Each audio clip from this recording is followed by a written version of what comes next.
Hey you, I'm Anissa. Today's video is for anyone who is feeling the deep yearning to feel more soul nourishing fulfillment, creative fulfillment. Maybe you've gone down the avenue of achieving things in the external world, power, money, external praise, and it hasn't felt as fulfilling as you might have thought. You are also maybe having a rebirth of your inner child. Maybe you're deconditioning from a lot of conditioning around achievement and ambition and success and markers of success and milestones in this lifetime, and realizing that the things that you truly value are the things that you want to build your life and center your life around. So if any of that resonates with you, stick around for this video. In today's video, we'll be covering the work of Maureen Murdock's Heroine's Journey, which is the journey of the awakened soul. Maureen Murdock is a Jungian psychotherapist who went down deeply the spiritual and mythic and storytelling journey and has beautifully brought that 10 stages of the heroine's journey that are really relevant to anybody who's having a period of honoring their creativity, their intuition, their inner power. So I'll be covering all 10 stages so that you can gain more understanding and compassion for yourself in this life experience that we've created in the outer world that doesn't actually reflect the soul and the inner desire, yearnings. I'll also be injecting my lived experience because I believe we are all each other's mirrors. We provide a mirror to each other to be able to see ourselves more clearly. And so by providing the context of how this 10 stages of the heroine's journey applies to me, it gives you personal reflection back to yourself. If you enjoyed this video, like it and subscribe to this channel for uploads every single Wednesday. So Maureen Murdock looked at the hero's journey from Joseph Campbell's work and found a new framework for the heroine's journey because many women go through this recognition that they need to honor their femininity. Many men go through the awareness that they rejected their mother, rejected the feminine qualities within them. So they rejected emotion, intuition. We reject compassion, being nurturing, because they're not very valued in our society. Capitalism and the patriarchy really emphasize the importance of making money and becoming famous or accumulating external markers of success. And what happens is many of us who've gone through this journey, myself as a marketer and through a number of other ways, I have learned that at the end of the day, the things that really matter when we're at our deathbed is how much we love and how deeply we've been loved, and simple. Life gets really simple. And so I hope for others in this lifetime to have that recognition, realization, and create more of an internal fulfilling life right here and now. For today's video, I'll talk about why I got very excited about reintroducing this video. I've already gone through this topic in TikTok and on shorts here, but I really want to create one comprehensive video for this topic because I feel it's always going to be deeply important, and how it became relevant to me I'll get into first, and then I'll go into the 10 stages of Maureen Murdock's heroine's journey. Over the weekend, I went to see Wicked in theaters with my aunt and cousin. It was incredible. And I've always loved Wicked, the musical. I think it's a really powerful story of the heroine's journey, even prior to me having a conscious understanding of what the heroine's journey was. Ultimately, spoiler alert, it means that Elphaba goes through the journey of reaching for external validation, enoughness from the Wizard of Oz, from work, from schooling, have you, and she's a deeply powerful person, but she's still reaching and clinging to all of the things that we experience through a lot of stories, and is really emphasized in the United States particularly, that once you get the external recognition and enoughness, then it'll feel satisfying. But what she comes to realize is that once she gets to those positions, a lot of those people who've sacrificed their own inner power to get to those positions are still clinging to external power without regard for how it's impacting others around them, how it's not actually conducive to the well-being of many around them. Because if you have to put yourself in a position of superiority, then you require people to be below you. You require inferiority and this level of hierarchy. This story of how Elphaba reclaims her inner power and says, F the system, let's get out of here and let's free all the people. So create to liberate is a lot of my mission. I care about the liberation of people to understand their own sovereign inner power and go through the reclamation of mind, because continuously we're being advertised to, we're being told that we should be fixating on the external and not nurturing the internal, not nurturing the stuff that makes us feel resilient and whole, healthy, full of love, fully connected to us all. And it's tragic because people are deeply indebting themselves. There's a major mental health crisis right now, and I really hope that you can be on the side of empowerment to be the light to others during these times so that we can continue to support each other in creating a new world that's healthy for our inner and outer selves. So let's dive into the 10 stages of Maureen Murdock's heroine's journey so you can get a better understanding of what stage of the journey you might be on and what's ahead for you, because it's not an easy journey whatsoever. The first stage is the heroine separates from the feminine. The feminine is often the mother or mentor figure or societally prescribed feminine. So for many of us growing up, whether you identify as male, female, non-binary, it really doesn't matter. We all have feminine energy within us. And in the outside world, feminine energy isn't given its due value. Therefore, being emotionally expressive, being creative, being intuitive aren't deeply valued. Being very present isn't deeply valued. What is valued is the masculine energy of doing and achieving. So we separate from the feminine energy within us because as a baby we were very expressive, and oftentimes that was too much. We didn't know how to emotionally regulate, and many of us don't learn how to emotionally regulate. We learn how to suppress, we learn how to numb. And so what we do, rather than learning to really work with our emotions, is we just stuff them down. And by the time we're at the inflection points of maybe being 13, 14, 15, we're starting to exit the child state, adolescent state, and we're entering the working world. We shut it down altogether and we go for achieving certain things that will be impressive to others. We're getting good grades, we're trying to go to a good college, we're trying to get a job, we're trying to make money, we're trying to get famous, something. That says feminine energy, no more. We want external power. Feminine energy, you didn't serve us because when we were sensitive, people rejected us. Feminine energy, intuition, you didn't serve us because I wasn't able to control things in my living situation as a child, regardless of how intuitive I was. So she gets put on the side. For myself personally, I was a very creative, intuitive, deeply sensitive child, and that wasn't received particularly well, though I lived in an artist household, so I was able to cherish my creativity for a really long time, maybe longer than most.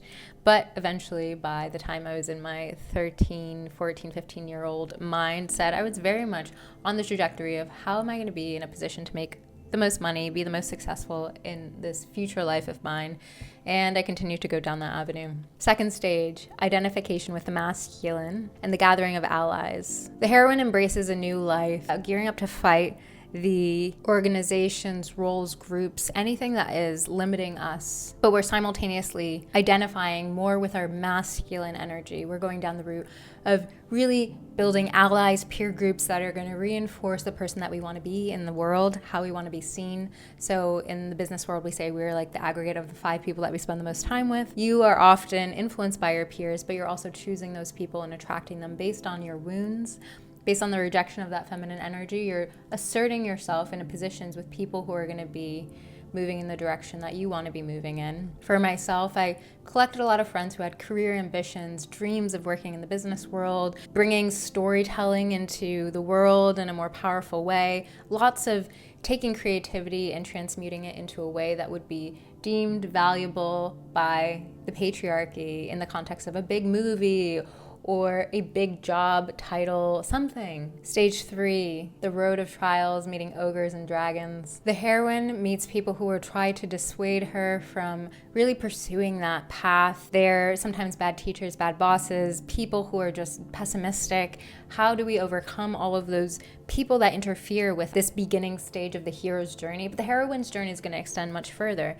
This is the stuff that we see in the movies and the shows. It's that bully, it's all of the people that stop us and block us from proving our enoughness in the world. And we're gearing up to fight them. We're saying, you're not better than me, I'm so much above you, I can show you this and that. And we're coming from a fighting place. For myself personally, I had so many bosses that I didn't care for, or people, coworkers, experiences with people that I rebelled against. And that was in college. I transferred colleges. I was working and paying for myself to going through school, and I was really determined to make a lot of money and have a successful career. I wanted to work in the music industry. Out of college, I worked in the music industry, and then I moved to media, and then I moved to Google, and then I worked to YouTube Music, and I got all of these markers of success through me not listening to people who put me down, by really rejecting every single person who tried to dissuade me off my path, and being of this rebellious spirit. However, we are reinforcing to ourselves that we need to work from a place of force, from a place of proving, from a place of fighting against the resistance that's coming our way.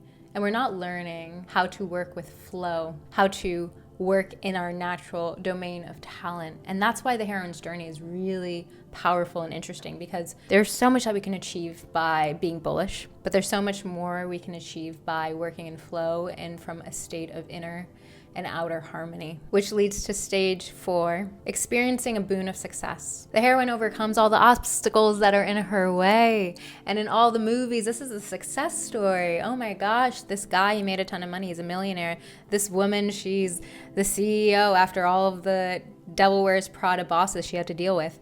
And we see this as the end. But in truth, this is only the beginning. So many ways in which I have achieved externally, and I've felt satisfied very temporarily, which leads to stage 5. Heroine awakens to spiritual aridity or death. So once you get to these markers of success, whether it's fame or money or power externally in any shape, way, form, you realize that all these external things are fleeting, right? The internal cultivation of these feelings that we always desired comes from within. These markers will be there and temporarily we'll feel, oh, this is so great. And then eventually it'll deteriorate because everything normalizes over time. The heroine's attempt to operate in the patriarchy, in the masculine way of being and doing mainly, has proven to be limiting. This success or way of life is either temporary, illusory, shallow, or requires the betrayal of self over time. I felt quite self-betraying as I gained a deeper understanding of how the matrix is set up, how patriarchy is set up, how systems of government are set up, what the American people are really experiencing. And on a soul level, I was self-betraying. There's so much creative energy within me, so much spiritual aliveness, so much life inside of me that I had suppressed, that was needing to come out. Mine came with the near-death experience of my partner at the time, really just clarity on the most powerful thing in this lifetime, which is love. That this life experience can be cut off at any point. And so while we are here, how can we make it as rich as possible? How can we empower each other? So it was 2017 for me, and this became very pronounced and clear, and slowly but surely, the spiritual aridity starts to enter our lives, which means that things that seem so meaningful start to feel shallow and empty. And this is where a lot of people struggle. This is where there's high rates of suicide. There's a lot of mental health crisis. There's a lot of disappointment because there's a real expectation and clinging to there being an ending point of satisfaction in this lifetime. And now we must enter stage 6, descent into the goddess. All of the ways of force will not serve you in moving forward. Anything that you've learned up until this point around what you can do to achieve success will be stripped away from you, and you will feel deeply powerless. You'll experience a deep level of victimization. Entering dark nights of the soul is very common. Having some level of contemplation of suicide is very common because a part of us needs to die to be reborn, to enter a new state. But we can still have that new rebirth in the same body, which is the beautiful part.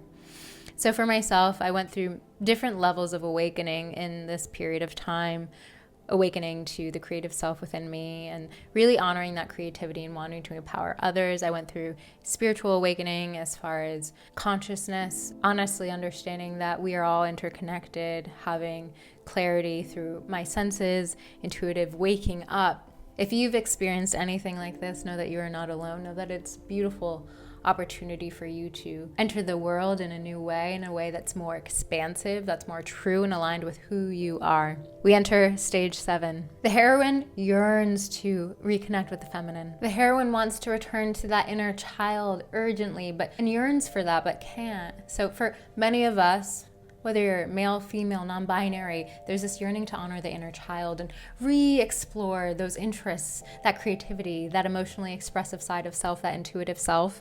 But we can't. We're now adults, and the way that we approach that is only honoring the inner child that's within us. It's not actually honoring that child. We can't fully go back, but what we can do is reclaim those parts of us within us today, here, now. I had moments of really wishing, why did I just not pursue the path of all these creative pursuits earlier in life? Well, then I wouldn't be so relatable, and I wouldn't be like everyone else who rejects this stuff because that's not what societally valued at this time.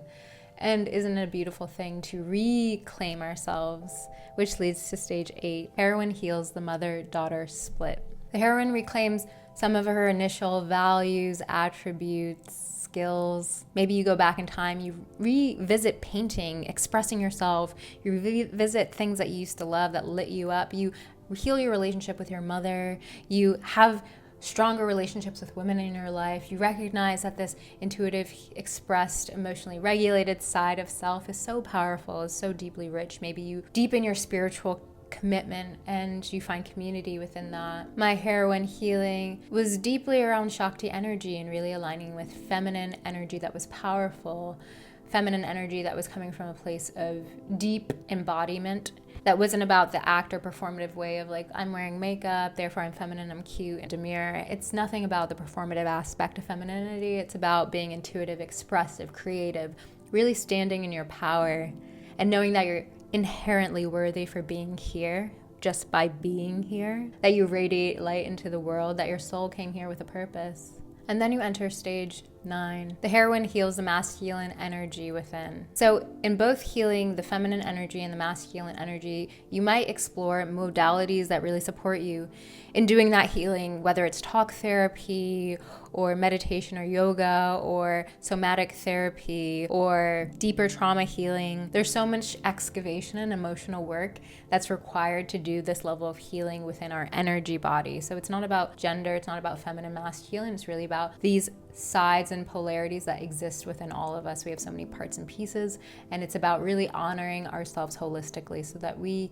can be in our full embodied state. In healing the masculine energy, we make peace with the masculine energy within us. And no longer do we see masculine energy as operating from wounded masculine energy, which is warlike mentality, the belief in scarcity, doing things from a place of envy and competitiveness. We are actually doing things to empower the feminine energy within us. We are creating security, discipline. We're having a practice of doing to be in a position to be leaders in the outer world because we are innately powerful. We have strong feminine energy. We know that we're innately worthy, powerful, true love, and therefore we can operate in the world and do things from a sense of discipline, financially being responsible, food, water, shelter, making that really easy and accessible for us. And knowing that by doing this, we're supporting ourselves, we're supporting our community, we're supporting other people in our life, becoming more independent for the sake of interdependence so that others can lean on us, so that we can be dependable, reliable, etc. We also recognize that the system of the patriarchy or capitalism has sustained because of this deep father wound. So there's a lot of healing of so many of us went through generations of not having father guidance in a strong, masculine, healed way in our lives. Therefore, we defaulted in compensating for the absence of fathers. There's so many stories of this hero's journey that's really about daddy issues, right? The absence of the father, therefore the emotional avoidance, the compensating to feel enoughness, the militant way of operating rather than being intuitive and listening to our bodies and what they want and trusting that we can honor them and we can still get things done. So there's so much healing around the masculine energy within us. And as you heal that masculine energy, you create a safe container to be your whole full self. And then we enter stage 10. Heroine integrates the masculine and feminine. We both have our masculine and feminine energy here and healed. So the wounded feminine energy is I'm not enough, I'm insecure, I'm uncertain. And the divine healed feminine energy is I'm expressive, I'm empowered, I speak my truth, I see vision clearly. The wounded masculine energy is there's not enough, I got to keep doing, I'm overworking because I'm insecure, I compete with other people because of the belief in scarcity and there's not enough resources. And then that real healed masculine energy is I'm disciplined, I'm doing from a place of love. I protect my feminine energy powerfully because I know it's so deeply powerful to honor my inner world first and foremost. And I will do the external world things so that I can be in a position to sustain. You face the world and your future with a new understanding of yourself. You are able to see through binaries, and you come into this lifetime to be so much larger and so much more powerful than your geographical or cultural milieu. The things that you have been conditioned into no longer what's driving you and moving forward. You're coming and approaching life as a sovereign being. You are defying gravity. You are operating from your own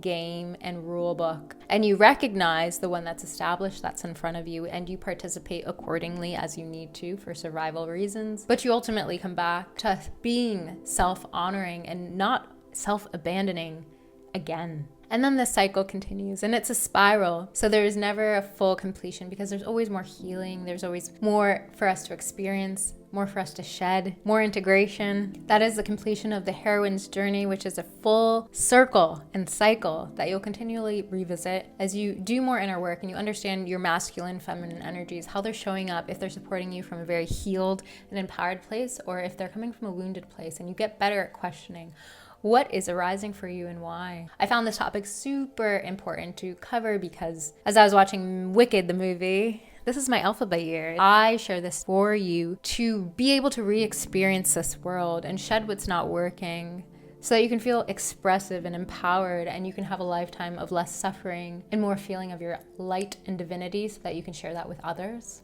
so that we can have a world that works better for our inner worlds, and therefore all of people's outer world. The more that we heal and change ourselves, the more that we support others in doing that quite directly at times. If you enjoyed this video, hit the like button and subscribe to this channel for weekly uploads. We'll continue covering things on masculine and feminine energy. This topic is forever relevant, and particularly now more so than ever. It's a lot easier to control people under certain rules and ways of governing, but maybe those systems of control are not supporting our well-being or our health or our bodies. And so we have to create changes, be able to connect on these things. It's a deeply important time to put yourself in a position of honoring your inner power. So I'm sending you so much love in this week ahead, so much more reclamation of your inner power, your divine wholeness. Appreciate you being here.